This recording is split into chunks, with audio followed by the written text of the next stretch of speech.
Tariff troubles hitting one American retailer hard. The at-home chain, which provides housewares and other products for the home, is filing for Chapter 11 bankruptcy, pinning the blame on higher tariffs. CNN's Matt Egan is here with details on this. And Matt, what's going to happen to at-home locations?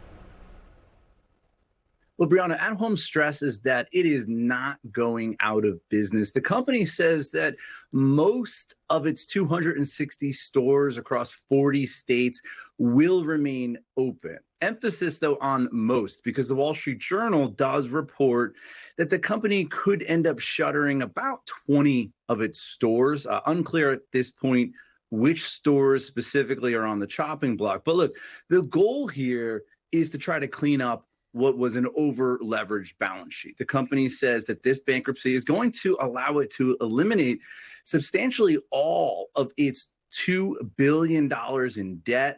They reached an agreement with lenders to get a $200 million cash infusion to keep the company alive as it navigates the bankruptcy filing. Now, as far as why At Home is going bankrupt, yes, the CEO did point the finger at the trade war, saying in a statement, "We are operating against the backdrop of an increasingly dynamic and rapidly evolving trade environment as we navigate the impact of tariffs." And we know that At Home does sell a variety of products exposed to tariffs, especially those very high and fluctuating tariffs out of China. Some of those products include furniture, rugs, lighting, and various accessories around the home. And we also know that tariff revenue being taken in by the federal government has been skyrocketing. The federal government reported taking in $23 billion in tariff revenue in May alone.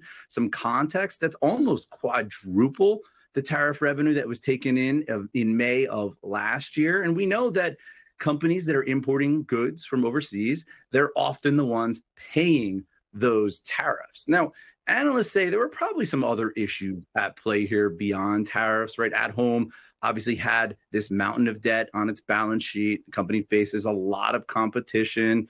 It also is exposed to shifts in consumer spending caused by low consumer confidence and the sluggish housing market. But look, no matter the cause, this company joins a growing list of retailers going bankrupt.